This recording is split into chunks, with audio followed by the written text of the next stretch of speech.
guys, welcome back to my channel. I am doing another foundation review today. We are going to be reviewing the Pat McGrath Skin Fetish Sublime Perfection Foundation. I've been getting comments to review this foundation, so it is finally here. I am praying that I got the right shade because the shades actually, the undertones didn't match my undertones, meaning I got the shade medium deep 23 because medium deep 22, which I kind of felt would match me better, was described as red neutral undertones, and I really don't like red undertones. One shade deeper than the one that I got is described as just red undertones, so I was like, nah. I went with medium deep 23, which is described as yellow undertones, which I feel a lot better about than red undertones for me. So there are 36 different shades, and there are 5 like shade groups. So like light, medium, medium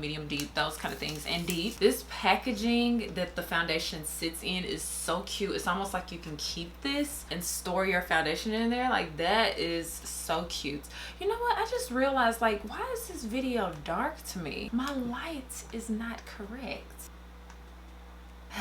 That sucks, but we got it right now, so sorry about that at the beginning. But anyway, so the foundation is buildable. It's a medium coverage. It's for all skin types, so if you have dry skin, oily skin, it should work for you. It's paraben free, fragrance free, and oil free. That's exciting. Now this is the foundation. It has that kind of foggy glass, I forgot what it's called, for the packaging, and you take that off, and then there's a pump. So cute. Like I said, I am shade medium deep 23. So for primer, I'm going to go in with kind of my most used primer at the moment. Is the Tula face filter, and I'm just gonna do 1 pump, or really a half a pump to start off. This primer is slightly tinted, but it's not going to change the shade of the foundation. It hasn't in the past for me. So the foundation does come in 1 fluid ounce, which is normal for foundations, and it also has a 12-month shelf life, so you get a full year of wear out of this foundation if you last that long.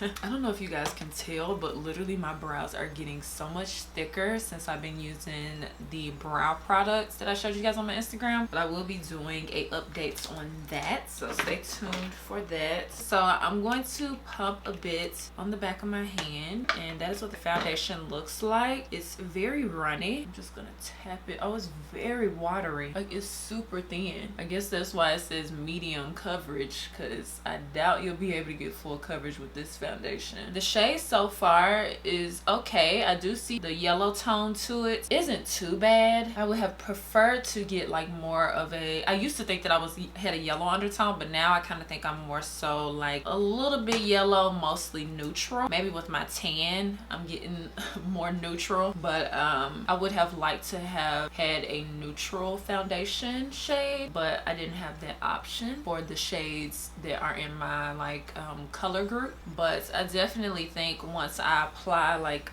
concealer and everything, concealer and bronzer and powder, but it is a very light formula, which I really like because it is still summertime. I can still see like the texture of my skin both on the primed and non-primed side. Like, I can still see that it's skin, so it doesn't look like it blurs the appearance of your skin. It kind of just covers, which I wouldn't say is a bad thing if you have already good skin, but if you're looking for something that's like pore smoothing, I don't quite think this is going to be it. Okay, so now I'm going to apply concealer. So for concealer, I think I'm just gonna go with the Mercier Flawless Fusion Concealer in the shade 4N. Pat McGrath is like a celebrity fashion show makeup artist, and I say fashion show meaning she does the makeup for a lot of fashion shows, and so she's a really just phenomenal makeup artist. And so she came out with a makeup line not too long ago, and then she just released a foundation. I could tell that the way that the foundation laid on my skin that this is for celebrities, because it is like that light finish of a foundation, which a lot of celebrities like to do, and then they'll spot conceal on areas that need more coverage. So it definitely gives me those luxe vibes. Let me put my hair up. I don't know why I didn't do that in the beginning.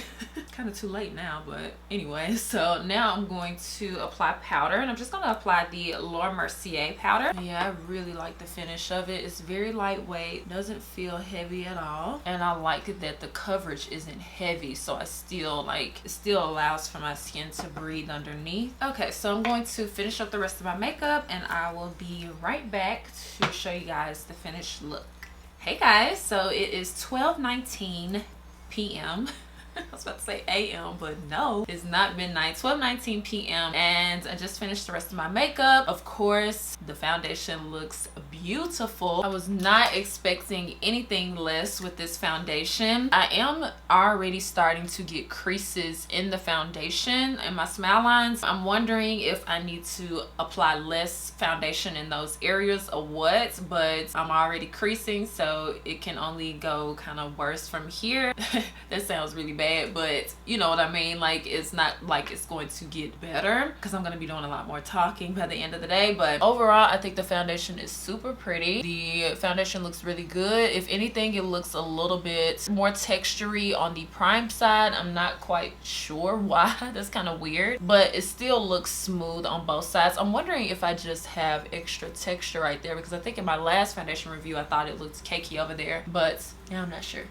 But I really like both sides, both the primed and the non-primed side. It looks really good. It didn't do anything weird while I was applying the rest of my makeup. It looks the same. If anything, the foundation looks like a little more toned down as far as the yellow undertone, so it doesn't look super off as far as matching me, so that's good. But yeah, I'm going to keep you guys updated during the day, so just keep on watching. Hey guys, so it is 3:48 p.m. so I've had it on for, I guess, 3 hours and some minutes. So I feel like the foundation is getting kind of cakey. Let me see if I can show you guys around my nose area. Like, it looks really cakey to me, and then my smile lines are creased. I don't really like the look of it so far, and it's both on the primed and non-primed side. I'm wondering if I use more of a smoothing primer with this, that it would be a little bit better, but I will keep you guys updated. I am starting to get like a little shiny around my nose area, and maybe like a touch on my forehead and the regular areas that I do get oily. It's just a little bit, it isn't too bad. So I'll keep you guys updated. So far, I don't really love it, but it's not like terrible. I feel like it's fixable with a smoothing primer, so we'll see. Just stay tuned to see how it wears for the rest of the day. Hey guys, it is 7:54 p.m. so it's been about 8 hours, I would say, or almost 8 hours of me wearing this foundation. I'm the same amount of like cakey or textury looking next to my nose, and my smile lines are like separated now, not just creased. Well, more so on this side, but this one is a little bit separated as well. It initially applied really well, but I feel like it just didn't wear awesome throughout the day. It's definitely not a bad foundation whatsoever. I think if you paired it with like a smoothing primer, it would be really nice, and it's pretty lightweight, so it's not a heavy foundation, so it can wear nicely. I feel like this would be better if you had normal skin. I don't know, I didn't really love the wear of it. And then I did the flashback test, and in a room with regular lighting there isn't any flashback. When you turn off the lights, there is flashback. With it looking a little cakey and then also having flashback, that's two of the main things, and it creased in my smile lines pretty early. That's three of the main things that I look for in the foundation, so it's not my favorite. That isn't to say that I won't wear the foundation, because I do want to see how it looks with a smoothing primer and see if it does anything different. For 8 hours though, I don't think that I got badly oily. I feel like it went really well as far as the oiliness. I did of course get a little oily just on my nose and kind of next to my nose, and then a little shiny on my forehead, but it isn't super bad, so that's really good. So I guess the pros of the foundation is that it's lightweight and I didn't get as oily in an 8-hour wear. But yeah, let me know what you guys think about the foundation. Thank you guys so much for watching. Make sure that you subscribe to my channel, like this video down below, and I promise I'll see you guys next time. Bye guys.